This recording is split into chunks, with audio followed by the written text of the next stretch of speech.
Vamos recomeçar? E hoje a gente termina essa parte aqui, a gente vai ver uns acordos e depois a gente já passa para a atividade, tá? Porque eu entendo que a área de vocês não é específica, não são para todos, mas que todos devem conhecer, pelo menos ter um conhecimento dessa área, tá bom? Mas que ela é bem mais complexa. Então, mas não se preocupem que vai dar tempo hoje, todo mundo vai ver o jogo do Brasil, nada vai nos atrapalhar, ok? Então, só para pedir desculpas de ontem de ter saído um pouco mais cedo, mas foi isso, eu me confundi com o horário, e aí o povo ficou fazendo assim, eu pensei que já tivesse acabado o horário, então vamos retomar. Ontem chegamos a falar do pagamento antecipado, correto? Paramos nessa tela. E aí a gente começa, a medida de interesse público. Constatada irregularidade no procedimento licitatório ou na execução contratual, caso não seja possível o saneamento, a decisão sobre a suspensão da execução ou sobre a declaração de nulidade do contrato somente será adotada na hipótese em que se revelar medida de interesse público. Essa parte aqui, nós já vimos até no outro módulo que eu conversei com vocês, trouxe vários acordos para vocês, mostrando que o tribunal e agora o próprio legislador entende que é melhor nós continuarmos com o contrato e torná-lo nulo em momento posterior. Vocês lembram disso? Então, mesma coisa cabe nesse caso das obras. Custo total e estágio de execução física e financeira dos contratos, dos convênios, obras e das parcelas envolvidas. Caso a paralisação ou anulação não se revele medida de interesse público, o poder público deverá optar pela continuidade do contrato e pela solução de irregularidade por meio de indenização por perdas e danos, sem prejuízo da apuração de responsabilidade e da aplicação das penalidades cabíveis. Então aqui nada mudou. O que eu trouxe naquele módulo em relação a todos os serviços e aquisições, cabe aqui também, tá? Para obras e serviços de engenharia. Então toda vez que possamos sanar o erro, então nós vamos tentar não torná-lo nulo, ou, caso necessário, em momento posterior, tá bom? Tranquilo? Ó, de manhã vocês sempre chegam muito caladinhos. Calma, que eu já sou mais a parte da manhã, hein? A gente nem vai ter almoço, vocês vão nem sentir. Vai ser muito rápido. Então vamos lá.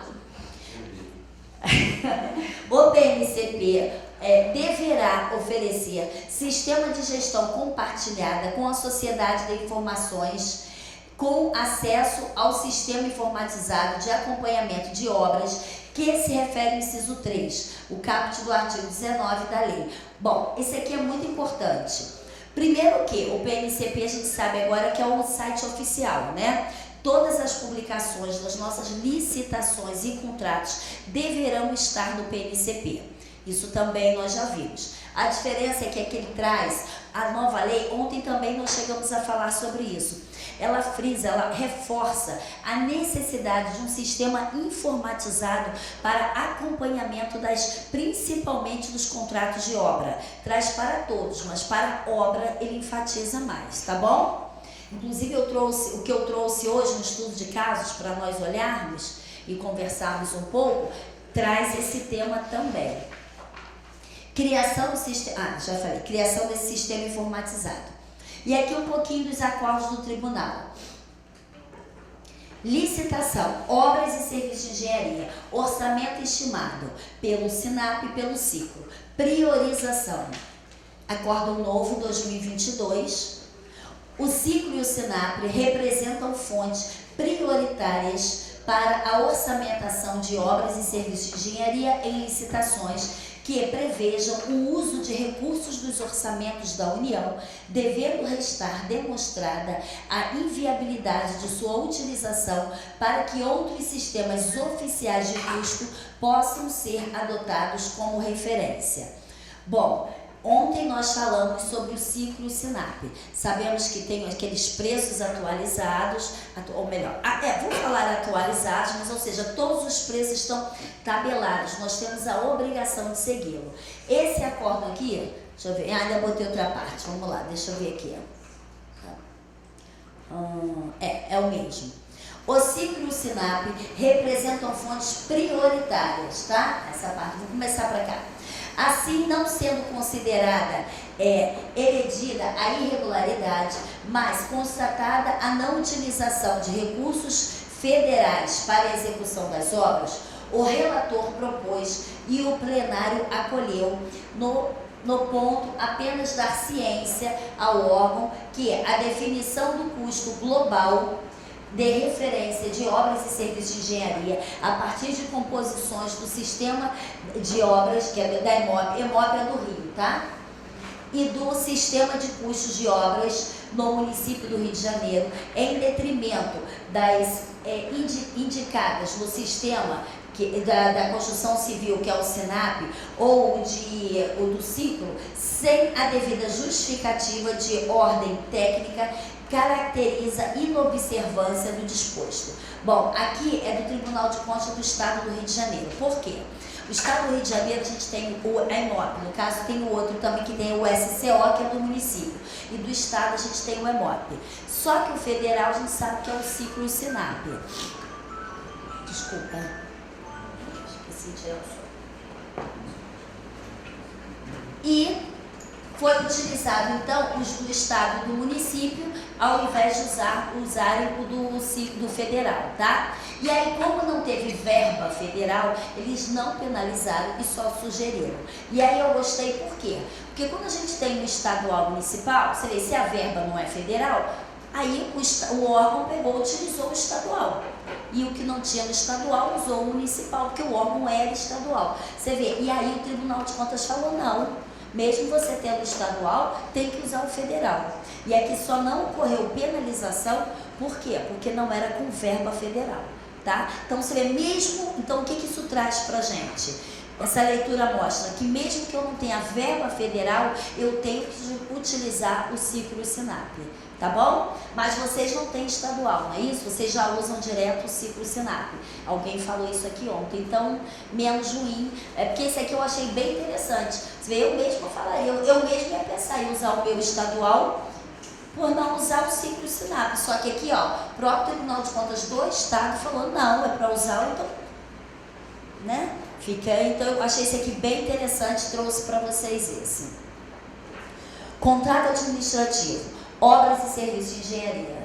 O atraso injustificado na execução de obras públicas é ocorrência grave, de maneira que o órgão ou entidade contratante tem o dever de adotar as medidas cabíveis para aplicar as multas contratuais e demais penalidades previstas em lei, não se tratando de decisão discricionária da administração. Ou seja, isso aqui também não é novidade. A gente já sabe que todas as vezes que ocorre alguma coisa, nós temos o poder, dever de penalizar. É o que eu sempre venho falando com vocês. Gente, olha só, ser fiscal não é coisa de outro mundo. Isso é comum. Tem muitas atribuições, responsabilidades, sim, mas a gente não tem problema nenhum. Você veio em 25 anos, não tive problema. Basta você ler as coisas com atenção e escrever. É só isso.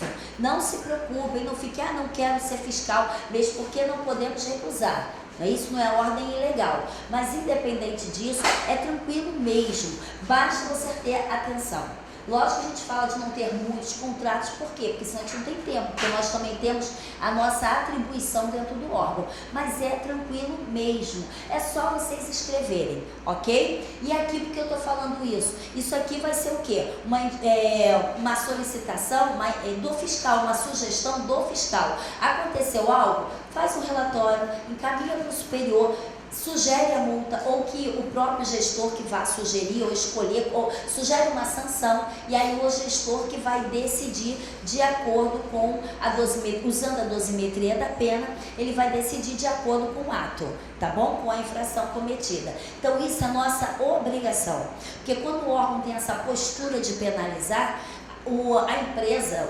os fornecedores, eles sabem disso e eles têm também um posicionamento diferente, tá? Então, em caso principalmente de obra, que a gente sabe que tem tantos problemas com obra, temos que ter essa postura de penalizar, porque é a nossa obrigação, é nosso dever, tá bom? E aí, gente, todo mundo fazendo a sua parte não vai dar problema nenhum. É super tranquilo. É só você ser ativo. Ou seja, É o que o nosso papel, é trabalhar. Então a gente vai ficar atento, tudo que acontecer, vamos aprender a escrever, faça um relatório, encaminhe ao superior e pronto. É muito tranquilo mesmo, tá? Então é só, é o que eu falei, é acompanhamento. Tudo bem? Então nesse caso aqui está deixando bem claro que nós temos o dever de penalizar. Principalmente nesse caso, é ocorrência grave. O atraso é ocorrência grave. Então nós não podemos deixar passar, tá? Principalmente, ele falou assim, só no final. Não, tem que ser, a gente não pode, eu falaria o contrário. Não podemos deixar para o final. Se a cada passo for atrasando e a gente deixar para o final, vira uma bola de neve. Então se você já no início, já faz um relatório, já tem um posicionamento de inicial, não chega nenhum problema no final. Mas o correto é você, nem que seja uma advertência. Porque olha, aqui está falando que é até grave, nem seria advertência. Aqui já vai para o grave. Ele está dizendo que o atraso é algo grave. E aí, o exemplo que ele deu ele atrasa na primeira etapa e corrige e avança na segunda. Mas se não houver essa correção, esse avanço, aí começam os atrasos maiores e provavelmente vai dar problema no futuro. Então a gente não deve esperar chegar ao final, tá? E se houver o acompanhamento, você está vendo que está atrasado, você já está ali, cobrando, falando, chamando o preposto, o que está acontecendo. É um acompanhamento, no caso de obra, um acompanhamento, eu arrisco até dizer diário, ou no mínimo semanal. Tá? Mas ele está falando o atraso injustificado, né? Sem empresa justificar, teve atraso na entrega do material. Sim, por isso o contato com o preposto é necessário, com a pessoa da empresa. Aí ele vai estar se justificando, como ele falou. Põe um documento, põe que é problema de logística. Aí você não vai considerar uma ocorrência grave. Mas você pode até dar uma advertência, entendeu? Para ele ver que você está ali acompanhando, tá? Teve uma época, lembra que teve uma época, não sei aqui, mas teve uma época que os Correios estavam em greve. E aí alguma coisa não chegou, não me lembro o que, era algo do contrato. E aí eu li, um tempo depois, um acórdão que penalizava, porque não recomendou penalizar a empresa. Mas aí o fiscal fez todo o relatório, não teve penalização para o fiscal. Ele simplesmente recomendou que, caso ocorresse novamente, penalizasse a empresa. E eu achei aquilo, como você falou, estava tudo documentado, mas eu até entendi o que ele quis dizer. Eles disseram que, por exemplo, assim, o Correio estava em greve, mas existem outras transportadoras, que ele usasse um outro meio, mas que atendesse à administração. Foi isso que ele quis, não estava errado de todo. Mas assim, não teve problema nenhum para o fiscal, porque é o que eu falo, o que eles querem do fiscal é que ele seja ativo, só isso, gente. A gente não vai ser penalizado pelas coisas, a não ser que nós deixemos de fazer, de executar a nossa parte, tá? Como por exemplo, eu todos os meses eu tenho que verificar a documentação. Aqui no caso de obra, acompanhar a medição, eu deixo de fazê-lo, aí no futuro dá um problema, aí sim eu posso vir a ser penalizado, porque eu deixei de fazer. Quando eu não deixo de fazer, gente, não dá problema nenhum, tá? Então não se preocupem com isso. Por exemplo, mensalmente eu tenho que ver a documentação para pagamento. Esqueço de mandar a documentação, não fiz. Aí no mês seguinte, não sei, vamos dizer que fiz, então foi constatado que ela está com problema. Eu não vi isso nos meses anteriores e agora não dá tempo mais de uma determinada ação, ou de uma renovação de contrato, ou até um pagamento que ocorreu e não teve penalização pelas ausências das certidões. Aí sim, é um problema fiscal. Mas é só para o fiscal? Também não. Por quê? O processo passou nas mãos de quem depois dele? Controle interno. Controle interno, não sei onde que passa aqui depois, porque cada um tem um trâmite, se passa pelo jurídico. Então tem o gestor. Então eu sou a fiscal, eu esqueci de colocar uma documentação, mas o processo também passou por outros locais. Então, gente, olha só, nós somos uma engrenagem. Aqui ninguém faz nada sozinho. Então todos terão também que falar a respeito daquilo, tá? Porque errar todo mundo erra, né? Pode acontecer. Por isso o processo passa em outros setores. Se eu, como fiscal, esqueci de colocar um documento, quando passar pelo setor seguinte, ele vai detectar isso e vai voltar para eu inserir, tá? Aí eu não coloquei, alguém também não viu e a coisa foi passando, na apuração de responsabilidade, todos então têm que responder juntos. Não é só também o fiscal, então não é tudo o fiscal. E nem é ele sozinho, não. É porque a ação parte dele. Mas ele não é um eu, somos nós. Tá? Todo órgão público somos nós. Lembra, eu não sei se eu falei aqui, mas eu sempre falo assim, eu cuidado muito com a maneira de escrever, porque se eu der um tiro no meu amigo de trabalho, o chefe dele é o meu. Vai bater nele, ou seja, volta para mim o tiro, vai passar por mim também de raspão. Então, sempre pense nisso, por sermos essa engrenagem, parte disso, parte desse sistema, todos também têm responsabilidade. Essa apuração vai ser sempre, é tudo fiscal. Ele também, mas somos todos nós, tá? Então, basta o quê? Ter a ação de fazer, cada um fazer a sua parte. Caso alguma parte esqueça, quando passar para a etapa seguinte, a gente volta, olha, faltou isso, tá bom? Porque é normal, gente. Quantas vezes a gente pega tantos processos no dia a dia, um deles pode passar alguma coisa, comigo, com vocês, é normal. Eu lembro que uma vez eu esqueci uma coisa e falaram depois para mim assim, nossa senhora, esqueceu? Falei, sim, não fiz essa parte, não olhei o checklist, estava correndo, peguei o que alguém fez, confiei, falei, não, essa pessoa faz direitinho, estava com pressa, passou, eu também não vi, então o erro é meu também, tá? Então isso acontece, mas basta um de nós pegarmos. Por isso que o processo passa em tantas mãos. Passou por mim, ele vai pegar, se ele não viu, ela vai ver, e aí alguém vendo, volta, e a gente vai resolver, tá, sanar aquele item, que eu não vou nem chamar de vício, tá? Então, tá bom? Então não se preocupem, ser fiscal não é a pior coisa do mundo, não, isso é normal. Por isso que todos nós podemos ser. E a gente conta um com os outros, ok?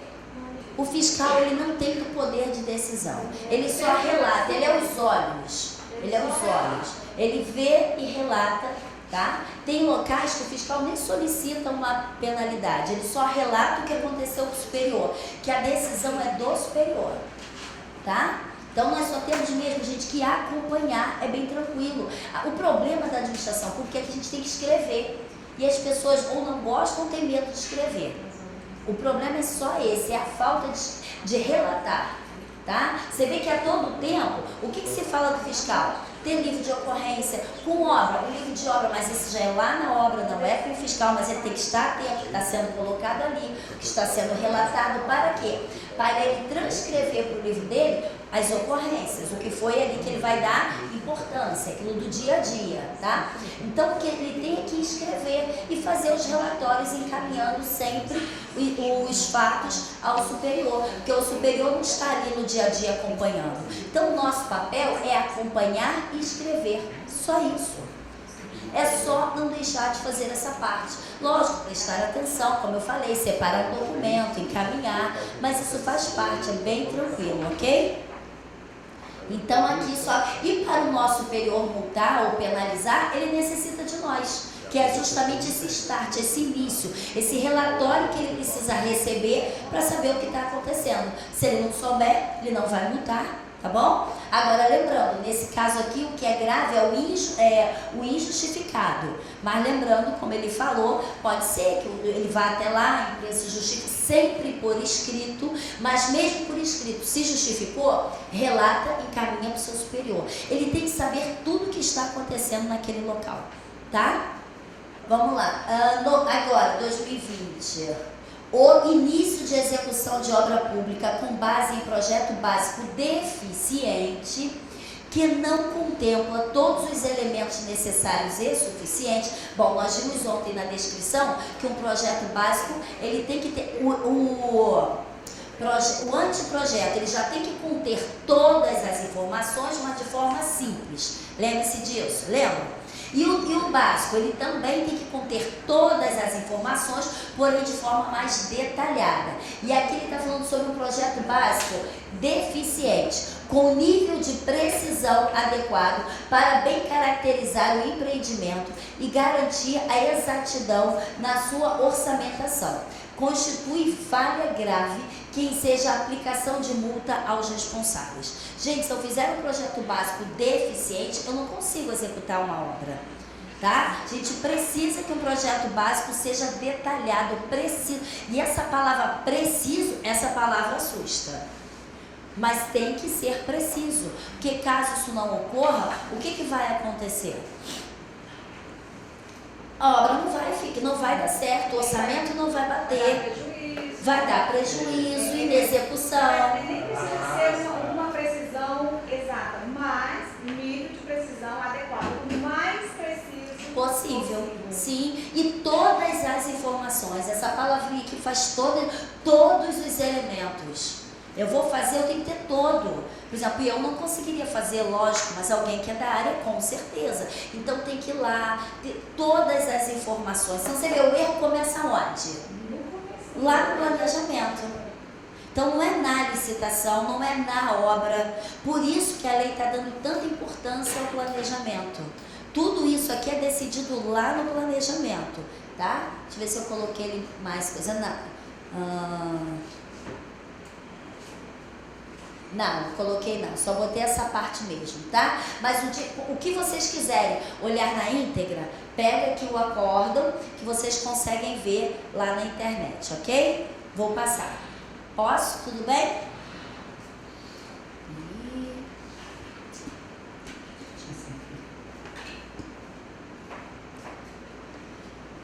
O projeto básico de obras e serviços de engenharia, quando envolver o uso de jazidas de solo, deve contemplar estudo que comprove a viabilidade da utilização das áreas de empréstimo indicadas e a economia das alternativas escolhidas, com a finalidade de se conferir com maior precisão e confiabilidade nos quantitativos e preços unitários dos serviços de transporte do material de empréstimo. Esse eu não li todo, eu não estou lembrando, vou passar, pois eu até vejo ele inteiro.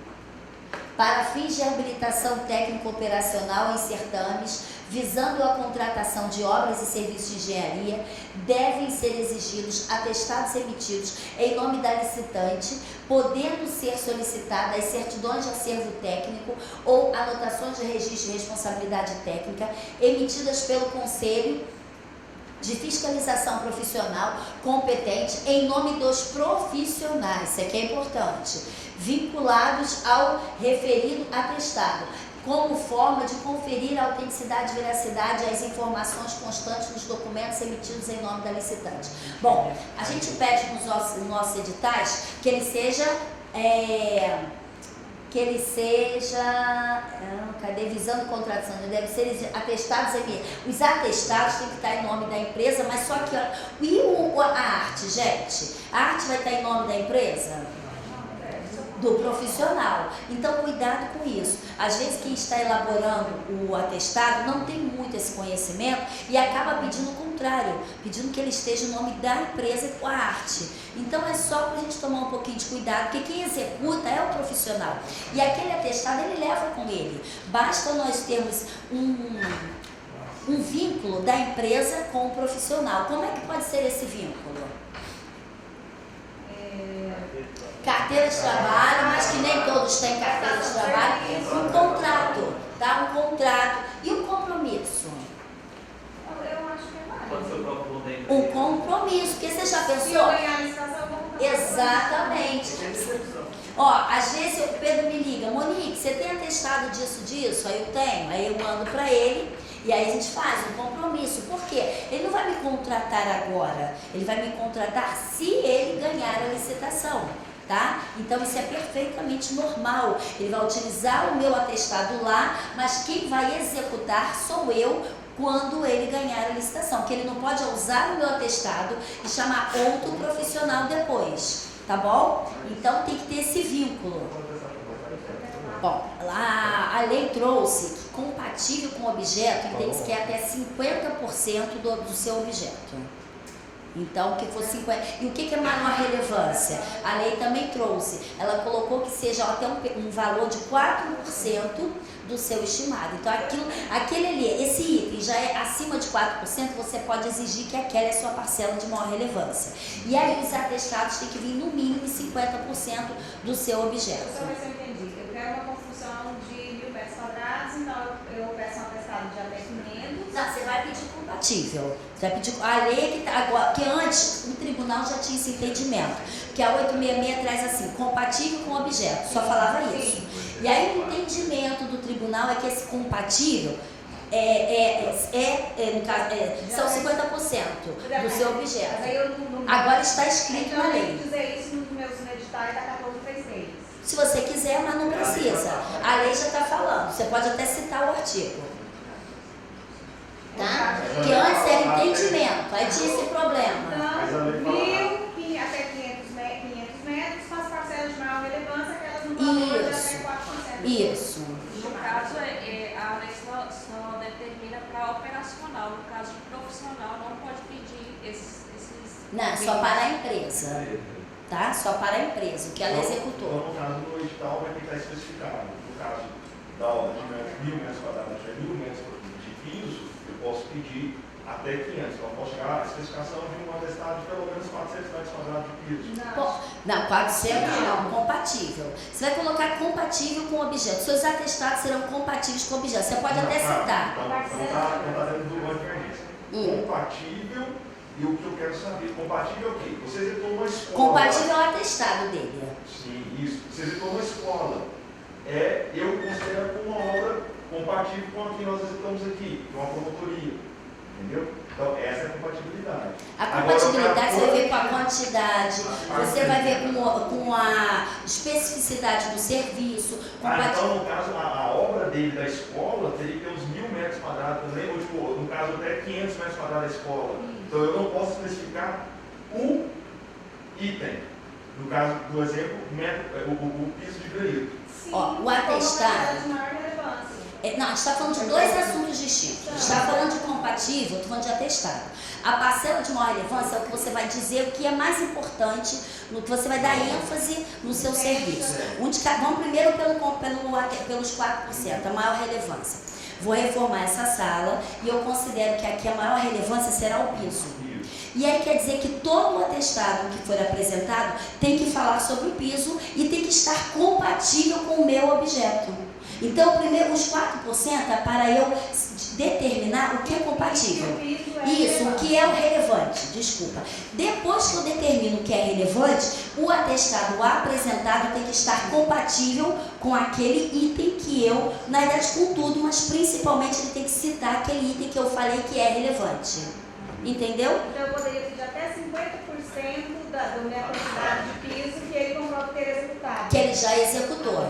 A pergunta é do piso em si. Eu posso falar no edital. O atestado vai ser compatível com tudo, mas só que sobre o piso ele tem que falar. Deixa eu dar um exemplo. Por exemplo, vou comprar material de escritório. Vou fazer uma compra de material. Vou falar em material que eu acho que fica mais fácil para vocês entenderem. Peraí. Material de escritório. Vou comprar 400 itens de material de escritório. Só que desses 400. Aí você acha que todo mundo que me trouxer um atestado vai falar de 400 itens? Claro que não. Vão falar de material de escritório. Só que dentro da minha licitação, do meu objeto, eu vou dizer que o material de escritório, o meu item de maior relevância vai ser a resma de papel, porque é o item que eu compro mais quantidade, ou que o valor esteja maior e esteja acima dos 4% do total da minha compra. Aí eu vou colocar que o meu item de maior relevância é o papel, resma de papel. Então os atestados vão vir compatíveis com o meu objeto total. Vão falar de material de escritório, de até 50% da quantidade total ou do valor total que eu estou comprando. Só que esse atestado tem que também falar do papel.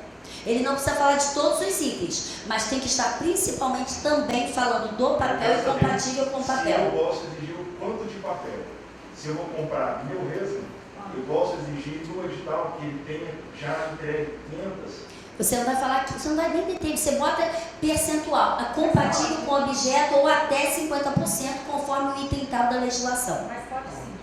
Tá? Você quer até X. Isso, mas de acordo com a lei, Não que pode são ser menor que o que está 50%. exigido na lei. Você não pode exigir acima, você tem que colocar exatamente até 50%, aí você até já cita, conforme o item. Porque às vezes a gente não cita, a pessoa não tiver o conhecimento, pode querer impugnar o edital, entrar com alguma coisa. Sim, ó, se você puder especificar, então especifica. Mas o que ele falou eu entendi perfeitamente. Eu não aceitaria um atestado também dessa forma, como ele está falando. Se a minha estrutura é vertical e aí me vem uma coisa de um andar só, aí não vai ter a mesma estrutura, não é Eu acho que a compatível. gente corre risco de uma das segurança. Se você quiser, você pode ser, mas eu não vejo problema não. Eu entendo perfeitamente o que ele quis dizer. Se eu estou dizendo lá que a minha planta é de X andares, vem alguém com 2, 3, ok. Agora vem alguém só com térreo não é a mesma estrutura que algo que a gente possa subir. Vamos dar um exemplo assim bem simples, nossa casa. Chega o P, compra uma casa. Posso fazer um andar em cima? Ele vai falar, não tem estrutura para isso. Não foi feita com estrutura. Um prédio tem que ter estrutura. Então, assim, estou falando a grosso modo. Então, quem é engenheiro vai entender isso. E vai saber que os objetos não são compatíveis. Na verdade, eu assim, estou tentando eliminar Sim, não concordo com você. É bom estar escrito. Mas no caso, eu também não aceitaria um atestado desse. Porque está na cara o quê? A lei já botou, não é compatível. Não tem 50% ali de coisas que ele executou que deverá ser executado no meu objeto. É diferente. Ainda mais quem é da área, no caso o engenheiro, vai entender perfeitamente. Gente, a estrutura faz toda a diferença numa obra. Já nossas estações aqui, o que dá mais problema é ela que dá o atenção. Mas é as parcelas, para o pessoal não é assim. Gente, para atestar não tem. Mas se você, aí eu vou falar, aí sim, aí eu vou falar o que ela falou. Tem que estar detalhado. Se está detalhado, você pode cobrar. Você habilita direto, por exemplo. Você pede ali, pede laminado, cara não tem, estrutura metal, questão de. Não tem, então. Só que mesmo assim eles também tentam forçar aí. Claro. Claro. Mas é diferente, você está exigindo, aí você vai cobrar. É diferente do caso dele. Você já fica bem claro. Sim, Nos casos sim. dos editais daqui, só falta especificar. A engenharia pode colocar lá, bem laminado, quanto que ele quer. Só Esse a não pode quantidade. ultrapassar os limites de 50% do que ele traz. Isso.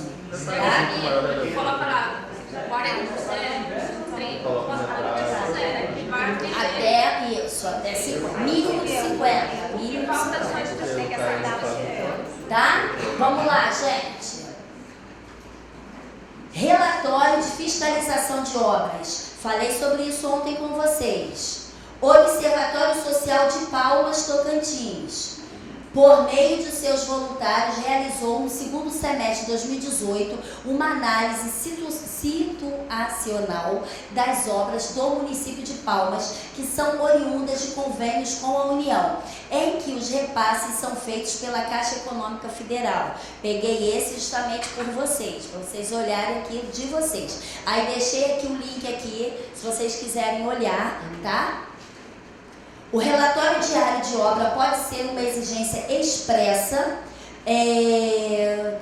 no contrato entre o contratante e o prestador de serviço. Além disso, o Conselho Federal de Engenharia e Arquitetura, o CONFEA, tornou obrigatório um documento similar ao diário de obra por meio da resolução tal. Esta resolução obriga o uso de um documento chamado livro de ordem em todas as obras e serviços executados por profissionais do CONCREA, tá? Ou do CONFEA. Aí eu vou vir pra cá. Peraí, só um minutinho, porque dali eu não consigo ler essa letrinha, não. Vamos ver, tá difícil. Vou ficar aqui um pouquinho só na frente de vocês.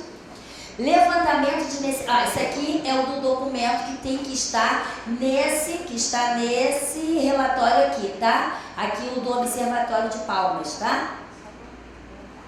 Levantamento de necessidades locais de infraestrutura, planejamento e definição de ações prioritárias, realização de estudo técnico preliminar, obtenção de licenciamento ambiental, autorizações e alvarás, definição do objeto para atendimento da necessidade pública, capacitação de recursos, realização de licitação, contratação, fiscalização e recebimento da obra, prestação de contas e operação e manutenção. Tudo esses são os 10 passos aqui da obra pública que tem que conter. Esses 10 passos aqui já está nesse documento aqui, que é o portal do TCU, está lá no portal do TCU, tá? Vocês que trabalham em obras, pode pegar esse documento aqui, para quê? Para realizar esse documento aqui, que é o relatório de fiscalização de obras. Que aqui, nesse caso aqui, esse relatório, vocês vão ler, depois não estava com todos esses itens.